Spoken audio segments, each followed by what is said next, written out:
وبه نستعين ونصلي ونسلم على اشرف الخلق اجمعين سيدنا محمد وعلى اله وصحبه اجمعين. اما بعد، ايها الزملاء، نحن اليوم نحتفل باعز اخ واعز صديق لنا جميعا، وهو الاستاذ صبحي شامل، وذلك بمناسبه خروجه الى المعاش. اعز اخ واعز صديق اولا، لانه كان وما زال يحب الزملاء باخلاص، وكذلك كل الزملاء يحبونه باخلاص، وذلك الحب الرباني الذي لا يكون من اجل مصلحه او لاي شيء اخر.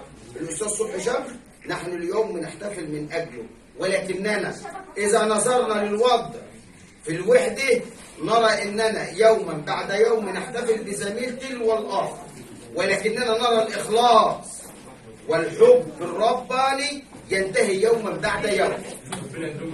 من الزملاء المخلصين فنرجو من جميع الزملاء التماسك والترابط بعضهم البعض، لان ما فيش اقرب من الايام. ولكن المطلوب مننا جميعا ان نعرف بان الانسان فينا ما هو الا ذكرى، قد تكون ذكرى طيبه واما ان تكون خلاف ذلك. فنرجو ونكرر الرجاء لكل الزملاء ان نتعظ، نعرف مدى اقتراب الايام لكل واحد فينا وذكرها الطيبه. فنرجو ان نتعامل بعضنا البعض على هذه الحكمه التي تقال كن، وهو فعل امر، كالنخيل على الاحقاد مرتفعا يلقى بحجر ويلقى اطيب الثمر. وبذلك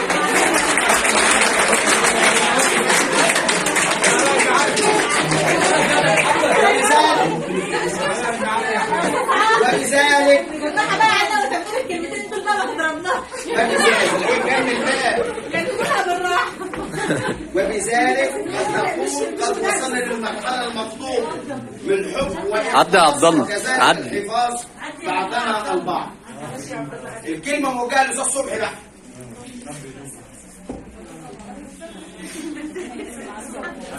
الاستاذ صبحي والعمل انسان والطرح بستان، شفنا وياه الهنا في الوفيات،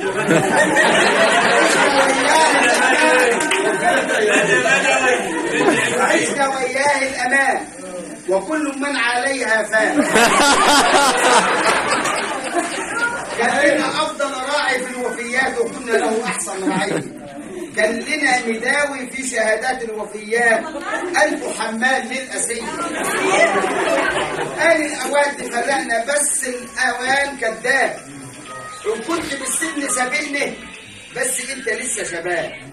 مش معنى إنك فايتني إنك خلاص تنساني، مش معنى إنك فايتني إن إحنا راح ننساك.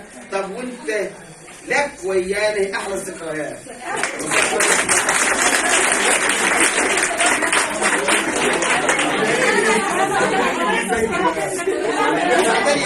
انا عايز ازرع فيكم، معلش يعني نحكم كلنا والله العظيم احنا بنحافظ على بعض، ونطلب من ربنا ان احنا نحافظ على بعض.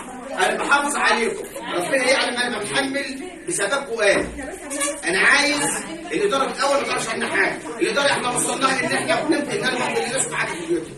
ده كرم مني ان ربنا مقدرني ان انا افضل للناس اللي هم عبد الممكن عبد الهادي وممكن بس. الكل بيجي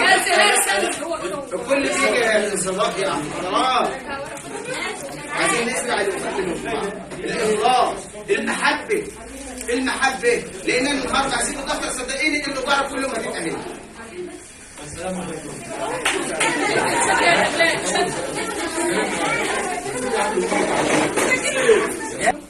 هنا نشكر الجماعة اللي حضروا، والجماعة اللي قاموا بالحج، والجماعة اللي ساهموا بالعقل. أنا متشكرين جدا جدا الجماعة اللي ساهموا وقفوا وقاموا بالعمل المحترم الجميل ده والله. وأنا شكرا وسعيد جدا إن أنتوا قاعدين يعني تسمعوا طلع المعاش. بس أنا حزين والله مش كلام يعني. أنا أحبكم جميعا كلكم من الصغار للكبير، رجالي وحريم. والله العظيم أنا حزين، إن أنا مفيش عايز والله. حاجه واحده والله يا بنتي، ان انت المحبه للتجمع والحب والجامعه دي الحلوه دي تبقوا حلوين مع بعض. ليه بقى؟ ولا الصبح اهو احنا بنبقى قاعدين في البيت اللي مراته مزهقاه، اللي ابنه مزهقاه، يجي هنا الشغل بيفك مع ناديه شويه، مع مصطفى شويه، بيقول له انه مش عارف ازاي في ايه، فبيفك عنه.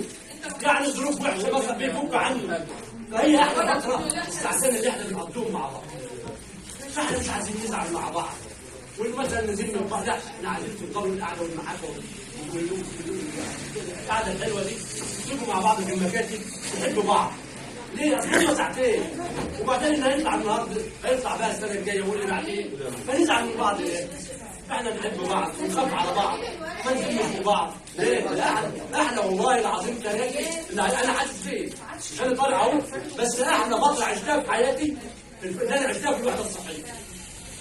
والله العظيم ثلاثه وقال يا حزين انا سايبكم ماشي. والله العظيم مالي بحبكم جدا واقف والله العظيم.